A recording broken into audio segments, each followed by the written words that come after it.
nice to see you again.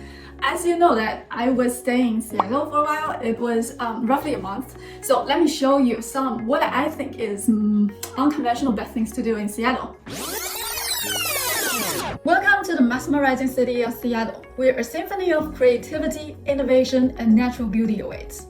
Nestled between the glistening waters of Puget Sound and the majestic peaks of the Cascade Range, this Pacific Northwest gem is a captivating blend of modernity and tradition. Explore the sleek lines of the iconic Space Needle piercing the sky, wander through a vibrant Pike Place Market, and immerse yourself in the ethereal beauty of the Chihuly Garden and Glass. From its pioneering tech scene to its rich cultural tapestry, Seattle beckons you to unlock its secret and discover a world where innovation meets enchantment. Except for the well-known tourist attractions that you can just Google with, let's go somewhere different. The things I'm touching upon will be those explorations that are best, for example, a weekend road trip. No matter you are living in Seattle or just visiting, it's perfect to get a quick getaway from routine hustle and bustle in the city. Let me know in the comment below whether you have been to those places and how you feel about them. If you find this video useful, please give us a thumb up and subscribe to the channel. It really takes us quite a amount of time to put this video together, so I really appreciate our support. If there is only one thing that I must recommend, then taking the water ferry is the exact thing that you cannot miss when visiting Seattle. You know what? The water ferry in Seattle takes your cars and bicycles together with you on the ferry. It's a daily commuting method for people who live on Greenbridge, which is a separate island on the west of Seattle downtown. The closest thing I've ever seen was in London, where they also have the ferries on Thames River and for daily commuting purpose, but they only take bicycles and they don't take cars, I mean. So literally Seattle is the first place I've been that when you drive, you can also take the ferry, and this greatly expands the distance you can cover during a road trip. This is super convenient and definitely worth a thumb up. A beautiful view. Now the ferry is in party. We are standing nice on the deck. Look at my hair, it's all blowing away.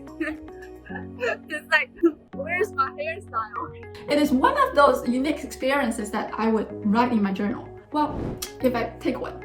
Second, you should not miss exploring the northeast border of the whole United States when visiting Seattle, which is about 4 hours driving from Seattle, including the time for the ferry. This is where you can swim to Canada. So we finally arrived at Port Angeles. Today I can't arrive near beach because if we go there, I cannot go back with the ferry to take the last ferry there. Well, trips do not always go with the plan, right? But let's take a peek at what we've actually achieved. Here is like a little town, and in each town there will be some restaurants, some people living nearby, and some grocery stores. But the scenery along the way is just amazing. Now we are walking along the beach, and here actually I found a port where you can just take the ferry to Canada. Theoretically, if you swim from here, you can arrive at Canada. And they have border control there. They have a wharf and border control, so if you go past here and take a ferry, you can directly go to Canada. I hope you guys enjoy today. We decided not to go further because we are going to catch the last ferry back to town. We were planning to go near Bay, right at the corner of this continent, and I was so excited. It's the north part of United States on the border. A tip here that if you're going to the same near Bay route, you probably need 2 complete days and 1 night staying in the middle of the way there. The ferry takes super lot of time to wait, and it is not as frequent as the subway. And during the weekends, there are usually a lot of cars taking the ferry, so you definitely need to reserve a big budget of time to taking account into taking a ferry. Oh, you know what I found? I actually found a potential flip deal in Port Angeles. It's interesting to me that when you really observe, the opportunities in this world is abundant, but it is not evenly allocated. That's true. Yeah, I've put it on my bucket list for my next visit to Seattle. The next comes on my list is the captivating realm of Lake Chelan, which is about 4 hours driving from Seattle. Lake Chelan is a hidden paradise nestled amidst the rugged splendor of the Cascade Mountains. This shimmering jewel of the Pacific Northwest is the heaven for adventure seekers and relaxation enthusiasts. Picture a pristine azure lake stretching for miles, surrounded by lush vineyards, charming small towns, and awe-inspiring natural beauty. Dive into thrilling water sports, embark on scenic hikes along the rugged trails, or savor exquisite wines at vineyards dotting the landscape.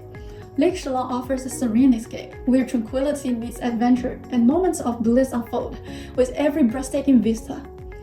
If you find this video useful, please give us a like and subscribe to the channel. It really takes us quite a amount of time to put this video together, so really appreciate all your support. The next comes on my list would be tentatively Mount Rainier National Park, which is about 2.5 hours driving from Seattle.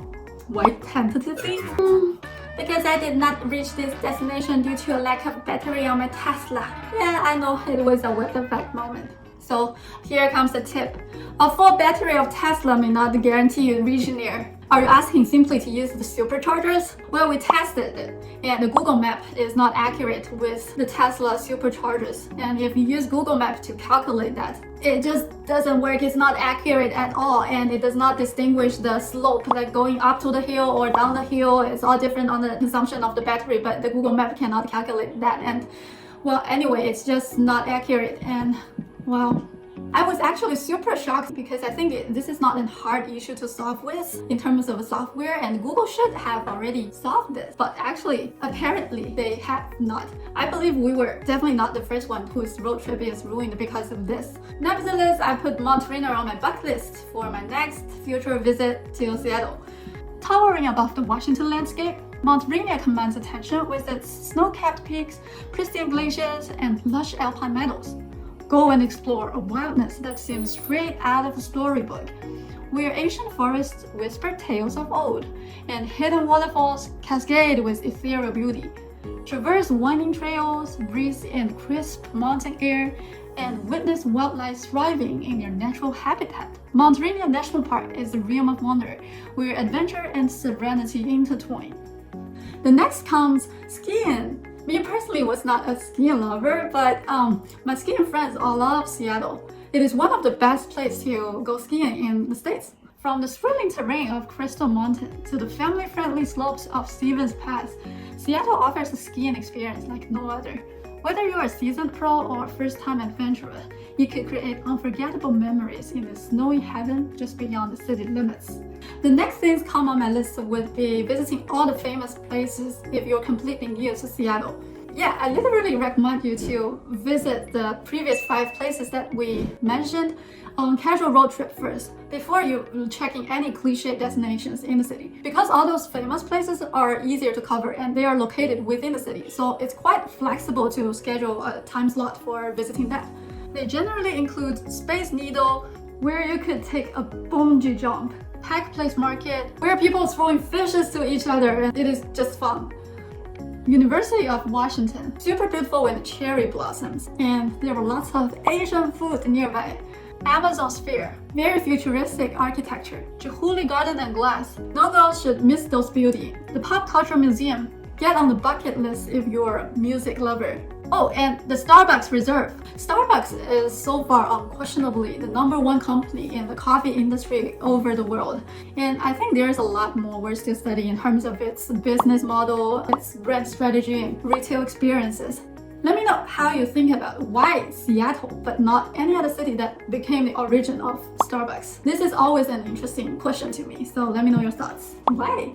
Thank you for spending time with me. If you know any more interesting things to do in Seattle, leave your comments below. Seattle is one of those cities that really impresses me.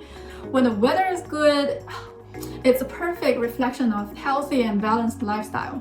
Cons, I would say, include it does not really feel safe in the downtown area, and it is quite expensive to live in. But we're still here. It's over. Or you could continue watch one of these 2 videos, or better yet, subscribe.